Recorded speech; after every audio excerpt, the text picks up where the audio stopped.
Assalamualaikum warahmatullahi wabarakatuh. Salam sejahtera untuk kita semua. Perkenalkan, nama saya Rifki Aditya Putra. Saya mahasiswa Universitas Negeri Padang, jurusan Kurikulum dan Teknologi Pendidikan.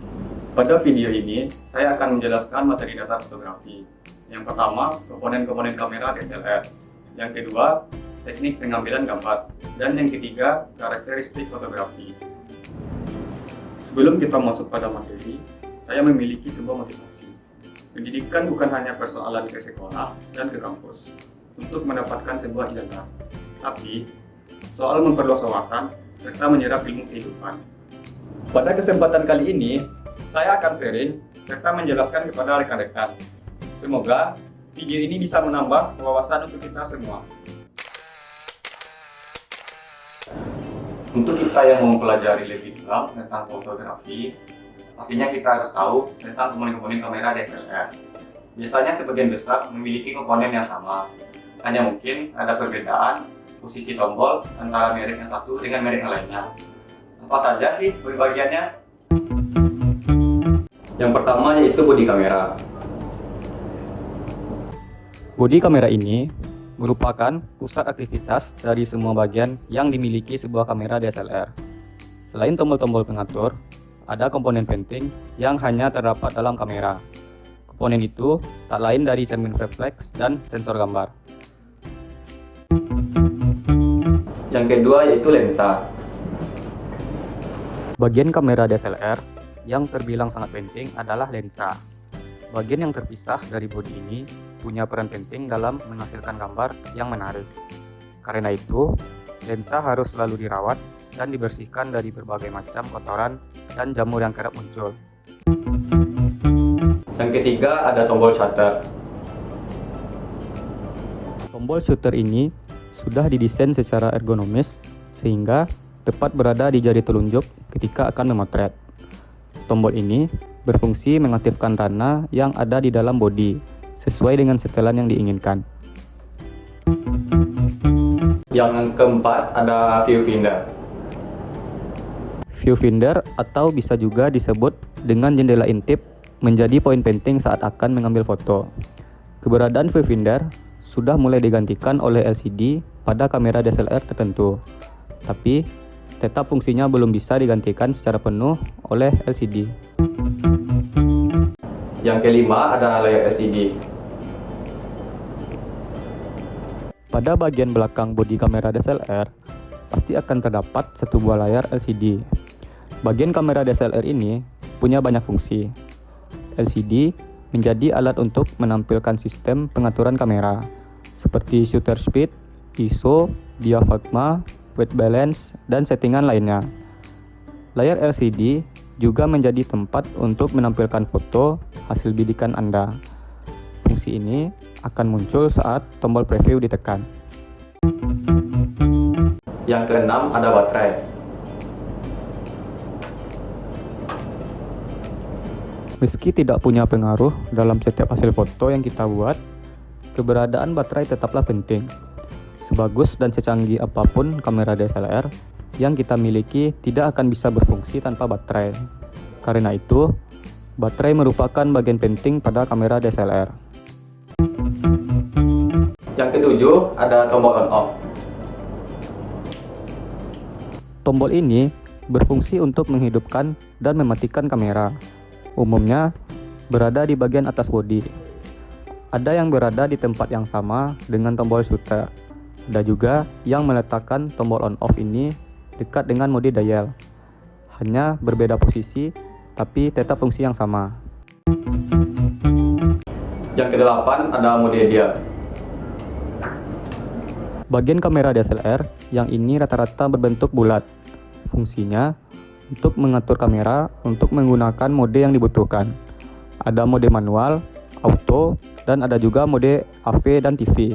Selain itu, mode dial juga akan menyediakan settingan instan saat memotret, seperti night mode, close up, portrait, sport, fireworks, atau panorama. Yang kesembilan ada main dial. Bentuk main dial mirip dengan mode deal. Bedanya, pada main deal yang terlihat hanya separuh saja. Hal yang diatur oleh main deal biasanya adalah exposure atau diafragma. Namun, sejumlah menu lain juga diatur dengan menggunakan main deal ini. Misalkan saja ISO atau white balance. Yang ke-10, tombol pelepas lensa. Fungsi dari tombol ini memang hanya satu, yaitu sebagai pelepas lensa dari bodi. Tapi jangan sepelekan tugasnya. Lensa dan bodi kamera akan rusak jika tidak menekan tombol ini saat akan melepas lensa. Yang ke-11 ada tombol menu. Ketika kita ingin melakukan setelan khusus pada kamera DSLR, pastikan menekan tombol menu terlebih dahulu.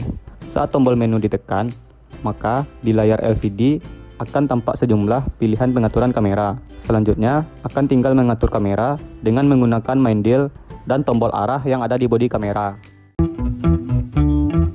12 ada built-in flash. Kamera DSLR dari mulai entry level akan memiliki built-in flash.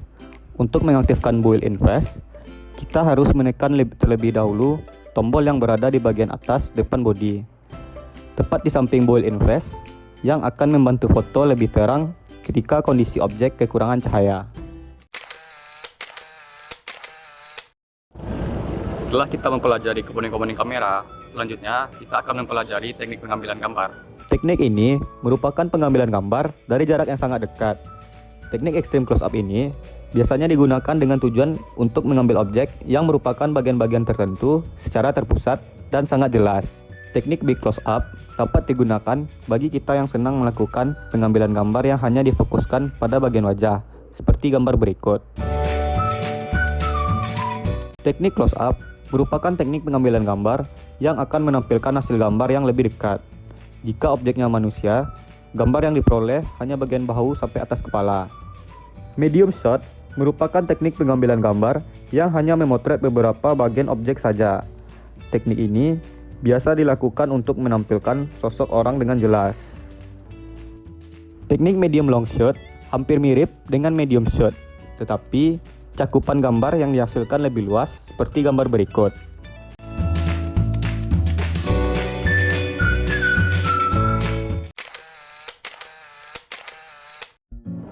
Setelah kita mengetahui teknik pengambilan gambar, selanjutnya kita akan memahami karakteristik fotografi. Nah, yang pertama ada kreativitas. Banyak teknik pengambilan gambar yang bisa kita gunakan untuk memperkuat kreativitas. Seperti pengambilan gambar di sela-sela rumput, tetapi tetap fokus pada objek utama. Dengan pengambilan gambar tersebut akan memberikan hasil yang lebih menarik dan bagus. Yang kedua ada detail. Detail yaitu kejelasan pada suatu gambar yang terlihat jelas dan tajam. Background memiliki efek bokeh yang bagus, sehingga menarik mata pengamat pada gambar yang telah diambil. Nah, yang ketiga ada warna. Pengambilan gambar juga harus memperhatikan warna pada objek yang akan diambil. Seperti pengambilan gambar pada situasi di siang hari yang melawan cahaya, yang akan berefek tidak fokus dan tidak akan mendapatkan warna pada gambar. Jika kalau pengambilan gambar tidak melawan cahaya, akan mendapatkan gambar yang menarik dan warna yang lebih bagus. Nah, yang keempat ada pengambilan waktu. Waktu yang tepat pada pengambilan gambar akan mendapatkan gambar yang sesuai dengan momen pada objek yang akan diambil. Contohnya, seperti penjaga gawang melempar bola ke tengah lapangan. Pengambilannya haruslah tepat agar mendapatkan hasil yang memuaskan. Nah, yang terakhir ada subjek. Contohnya pada alam liar, khususnya pada hewan-hewan yang jarang kita temui pada keseharian kita. Jadi, akan memberikan kualitas foto yang lebih eksotis, seperti seekor beruang yang akan meminum air. Subjek itu akan membantu kita dalam mendapatkan momen-momen yang penting. Sekian dan terima kasih.